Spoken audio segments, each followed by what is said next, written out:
Ibinida sa isang pageant sa Gimbal, Iloilo, makukulay na kasuot ang gawa sa plastic, dyaryo at banig. Nagdaos naman ng motocross competition sa Pinili, Ilocos Norte bilang bahagi ng Bawang Festival. Makibalita tayo kay Naira Segi ng GMA Ilocos. Mahigit 30 rider mula sa iba't ibang probinsya ang nagsama-sama sa Pinili, Ilocos Norte para sa isang motocross competition. Bawat isa sa kanila sumailalim sa training bago sumabak sa motocross track.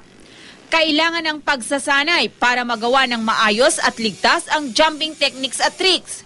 Stand out ang 11-year-old na ito dahil sa kanyang edad, kaya na niyang makipagsabayan sa mas matandang riders. At dati race tapno mga baknak. Ang naturang palaro, paunang aktibidad pa lang sa pagdiriwang ng Bawang Festival na kumikilala sa isa sa mga pangunahing produkto ng Ilocanja. Sa Gimbal, Iloilo, naipamalas ang pagiging malikhain ng mga Ilonggo nang irampan ng ilang kandidata sa isang pageant ang costumes na gawa sa dyaryo, pakete ng juice at banig. Ibinida rin ang mga tradisyonal na kasuotan ng mga taga-Gimbal. Bahagi naman ito ng pagdiriwang doon ng Bantayan Festival. Mas naging masaya ang pista dahil sa pagbisita ng Kapuso Stars na sina Glyza De Castro at Dennis Trillo.